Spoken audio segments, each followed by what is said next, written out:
So today in this video I am featuring the easy Speedbag platform from RheaShape.com, and I picked this up recently because I just want to get a little bonus work on the Speedbag.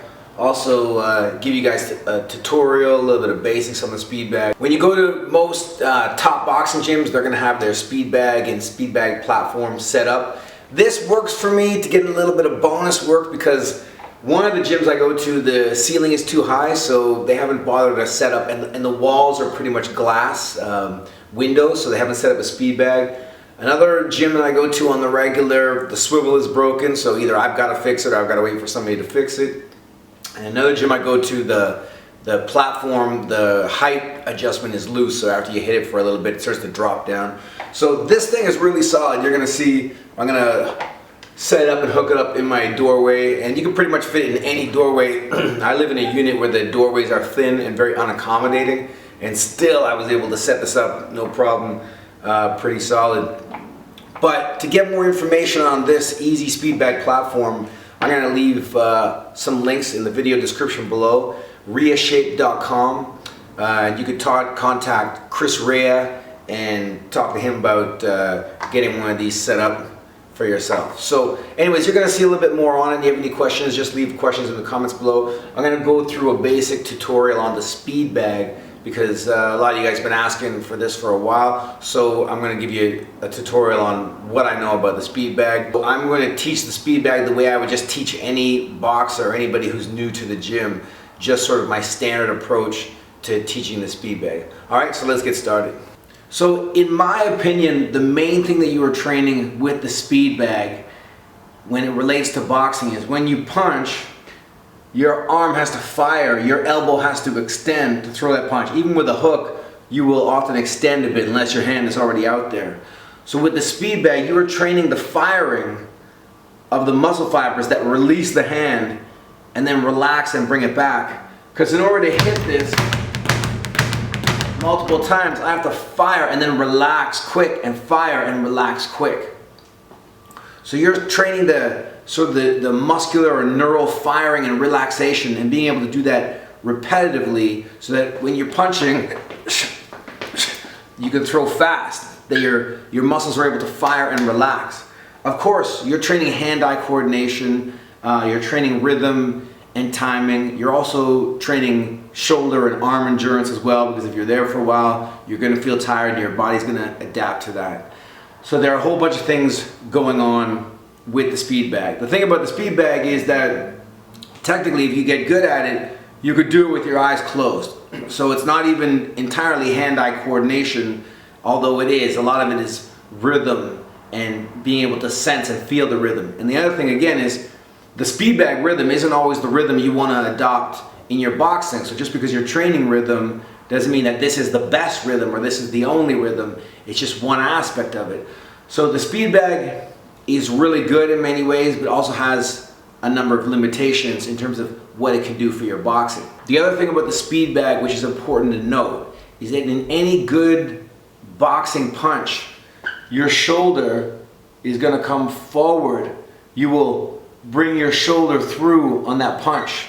Your shoulder will come around, and so the Speedbag, since you're just training the arm, you're not getting that motion. You're also not getting the torque in the waist. You're also not getting the torque in the hips. So the Speedbag is an excellent way to isolate one aspect of punching in boxing and to really work and kill that aspect. If you're a boxer, the Speedbag is an excellent supplement to your boxing.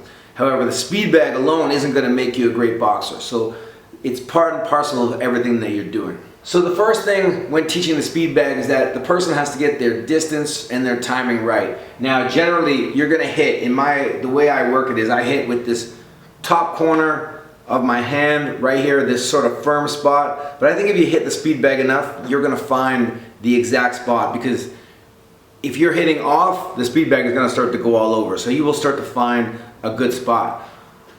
Hitting it right here. You can also hit with the front. You can also hit with the back. So when hitting the Speedbag, a couple common mistakes are when you start to hit it, you're not hitting it in the right place. Generally, you want to be close enough so that when the bag starts its descent on the way down, that you're hitting it at the flushest, widest part of the bag just before it hits the bottom, right about here. Often, if you wait too long and hit it here, what you do is you hit the speed bag and you jam it up. And so you'll go, and then you'll mess up your rhythm. So you want to catch it a little bit early at the fattest part of the bag so you get a nice bounce.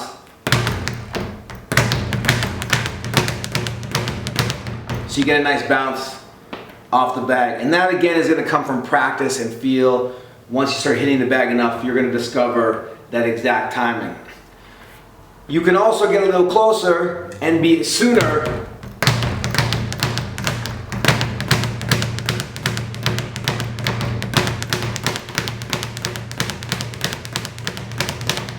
You can also come a little closer and hit the bag sooner. The only thing about that is you have to be quicker to release your hand in order to catch it sooner. So there is that in the beginning, or as you go along there, that fine timing between the right distance that gives you enough time so that when the bag drops down, you can hit it right, versus sort of gaming the bag by getting a little closer, but then you have to work harder to get that recoil in your hands. The first thing that I say to beginners is, when you're hitting the bag, just take your time and understand that there's a rhythm built in, even if that rhythm has to entirely fade out before you hit the bag again. So you're going to take this little flush side of your hand, start with one hand, your hand is up, you hit the bag, and then you let it relax, and then you hit it and see it swinging, and then you hit it straight, come right through, and then hit it. And so now you start to see you're getting a rhythm going. Same with the other hand.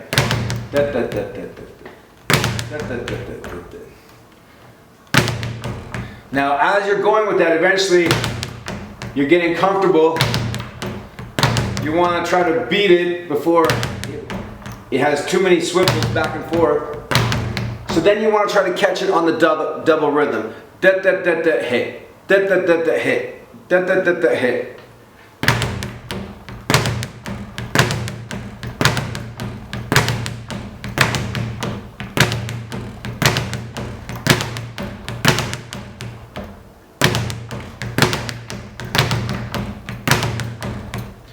Okay, and that may take you a day, it may take you a few hours, it may take you 5 minutes.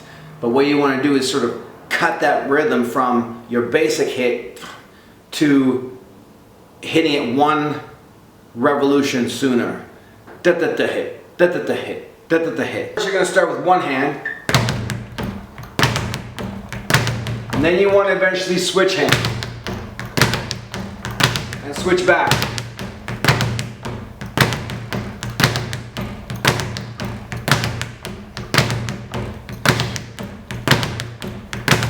Once you get that rhythm going, you are well on your way to catching the base speed bag rhythm, the rhythm that you see most boxers working in the gym. Now when you train the speed bag, I generally recommend however many rounds you've got in your fight, you're going to go for at least that many rounds. You might want to take breaks, or you might want to go continuous. So if you're fighting a 3-round fight, you can go 3 rounds with breaks or straight through. Or if you're a 4-round fight, or even if you have a 10-round fight, you might just want to go 30 minutes, just continuous on the bag to work it through. Your overall training is going to dictate that. But I would say bottom line, once you get it going, you don't want to go any less than 3 rounds. That would be your absolute minimum. And you probably want to get this up to a point where you're going continuous. So let's say you're just going to go like 6 to 10 minutes continuous. And if you still have energy left, it never really hurts to do more unless it's going to take away from something else that you're doing. Once you get that going with the double rhythm, then you want to start to catch the single rhythm where you start to hit it sooner.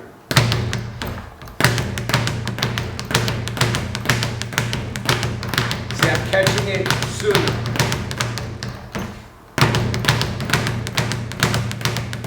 Then switch hands.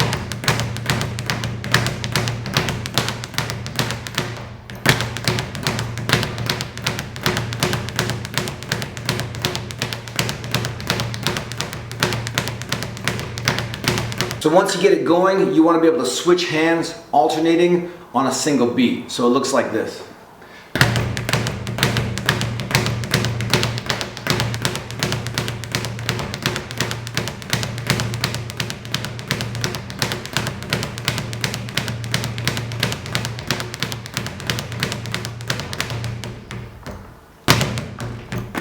You're going to also want to work a cross rhythm like this, where you go left across, right across, right across, right across,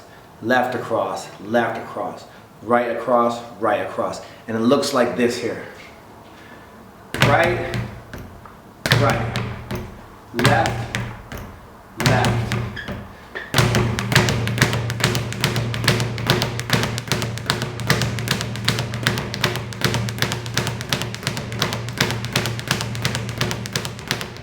So the last final one that my coach emphasized that I do and you might want to work with is to get your hands and your feet going. And this takes a little bit of pressure off of your arms and your shoulders. It actually makes it easier on your arms and your shoulders.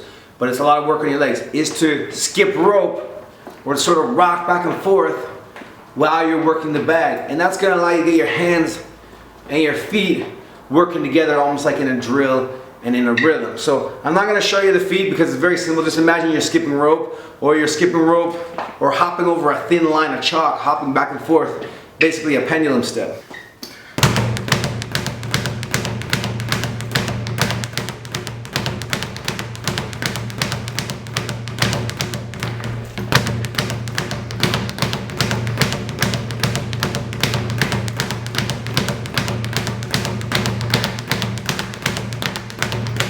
Once you get comfortable with it, try to push the speed, intensity, push your feet with it, push your total volume and total time.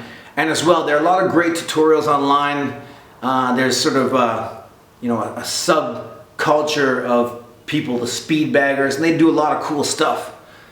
Doubles and triples and elbows and working different aspects. So, watch some of those videos, learn from those guys. Speedbag is all about getting in a workout, but having fun at the same time. And when you're done all the grind in the boxing gym, I think the Speedbag is a nice way to finish and have fun, keep enjoying your workout, and just keep you in the gym that little bit extra so that you're putting in that work. And again, if you don't have a Speedbag at your gym and you don't have a garage or anything that you want to set one up, or either way, if you just want something that's portable and easy to set up, the Easy Speedbag platform is extremely convenient and pretty cool. And as you can tell, it's pretty solid. This thing is definitely well built.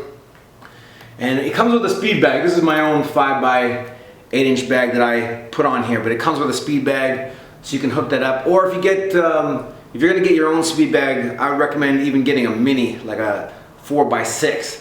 Then you can really start to fly and I've got one on the way, and it just didn't get here in time. So get yourself a little 4x6 as well. And this Speedbag platform is going to be very convenient, come in handy. So let me know what your thoughts are on this tutorial, any other advice you have out there for the Speedbag, how to make the most of it, and how to help people who are just coming up and starting with it in boxing. Alright, thanks for watching guys. Peace.